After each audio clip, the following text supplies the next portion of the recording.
Joo. Mitä tuntemuksia sinulla oli sodasta palatessasi?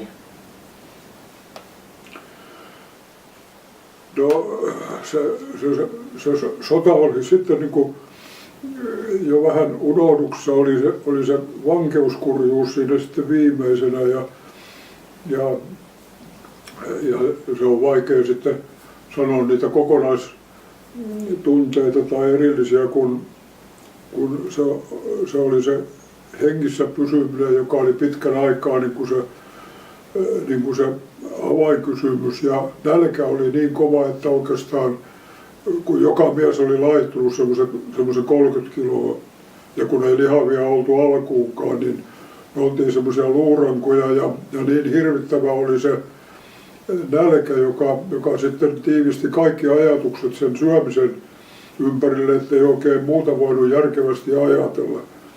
Että ruokaa vaan ajattelin, no mehän kun päästiin Suomeen, niin me joudumme sitten Hankoon karanteenileirille 3 viikoksi. Kaikki, jotka tuli ulkomailta silloin vankeudesta tai internoidut ja semmoiset ihmiset joutuivat ensin karanteeniin, että saatiin ne taudit pysähtymään.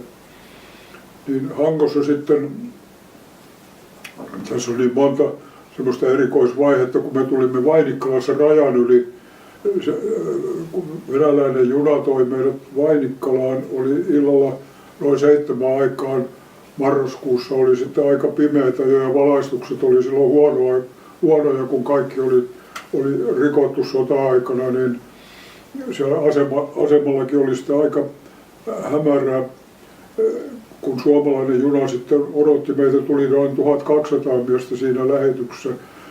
Käveltiin venäläisistä vaunuista siinä suomalaiseen junaan, ja siinä sitten, kun me pääsimme suomalaisiin, ne oli sitten matkustajavaunuja, niin suomalainen majuri kulki siitä junan läpi ja huuteli, että tervetuloa pojat Suomeen. Jos jollakin on nälkä, niin tuossa asemalla olisi hernesoppaa, että poiketkaa vähän syömässä, ei tässä niin kiirettä ole lähtöön. Ja se junahan meinasi hajota, kun ne nälkäiset miehet ryntäsivät sinne asemalle. Mutta se, mikä minun tässä piti sanoa, oli se, että kaikki ei ehtinyt sitä hernesoppaa saada, onneksi en minäkään. Ja niitä kuoli sitten matkalla, jotka söi liikaa. Ei se vatsa kestänyt sitä, että Hangon matkalla jo kuoli miehiä syömiseen ja Hangossa sitten pantiin niin kuin jarrut päälle, että ei annettu liian voimakasta ruokaa siellä leirillä, opeteltiin syömään.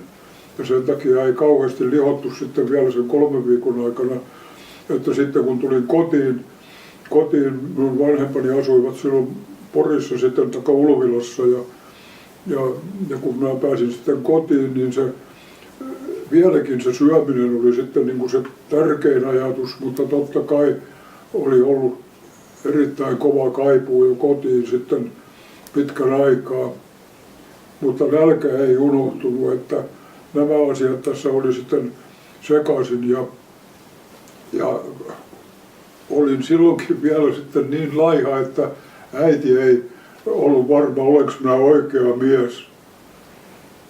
Ja hän vaati saada minut tarkastaa ennen kuin hän hyväksyy ja minun täytyi riisua housutkin ja hän tarkasti minun ihoni sitten.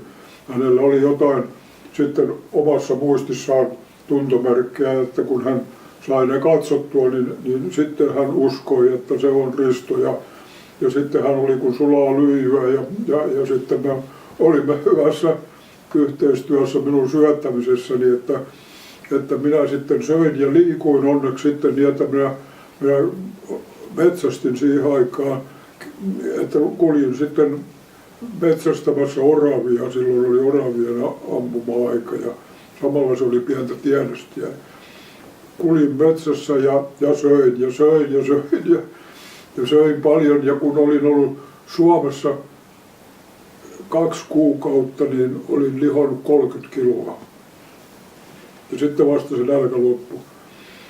No siis tämä, kun puhutaan sitä tunteesta, niin nämä oli ne päätunteet. Minä sotaa sitten enää niinkään paljon muistanut kun sitä vankeuden kurjuutta ja nälkää. Että nälkä ja sitten se yhteys kotiin, ne oli ne tunteet. Sitten vasta tunsi olevansa niin kuin todella taas ihminen, kun oli Suomessa ja kotona ja nälkä lopussa.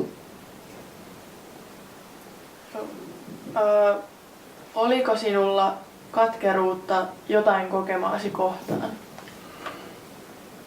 Minä sanon sen ja olen ennenkin sanonut, että en minä siitä mitään katkeruutta tunne. Minulla oli paljon kovia paikkoja ja henki oli monta kertaa menemäisillään, mutta rankempaa oli tietysti se kurjuus, siis nälkä ja kaikki se muu huonoissa oloissa koettu